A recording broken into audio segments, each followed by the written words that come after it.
Christ is our victory. Daily meditations on great texts from the Book of Books.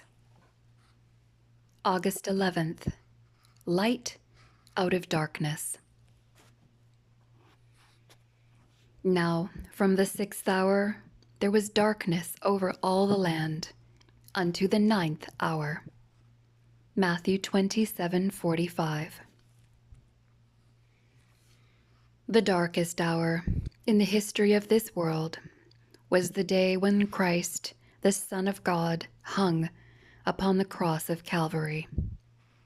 The Father could not bear to look upon the sight. The scene was so terrible that nature seemed to sympathize. The sun refused to shine. The suffering of Christ on that tragic day was beyond human description or comprehension. Christ carried the sins of all the world. The angels looked on in amazement and longed to come to the aid of their commander. But it was necessary for Christ to suffer alone. God was not absent from the scene.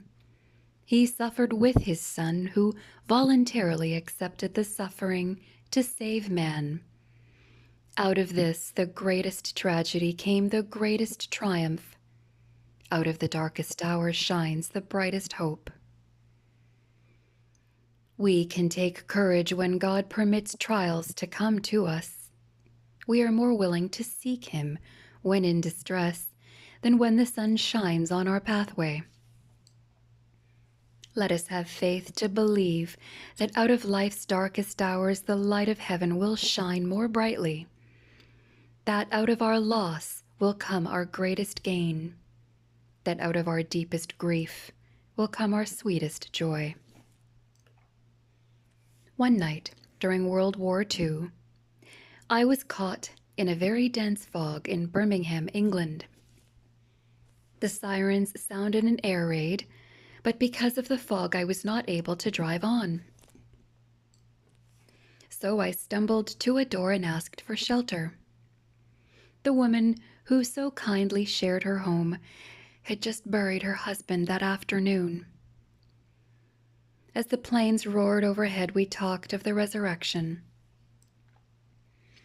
Finally, her sad heart rejoiced in hope, and she said, "God surely sent you in the darkness to my door." Friend, God sends angels in the form of friends to our door to bring us courage and light when darkness and discouragement envelop us.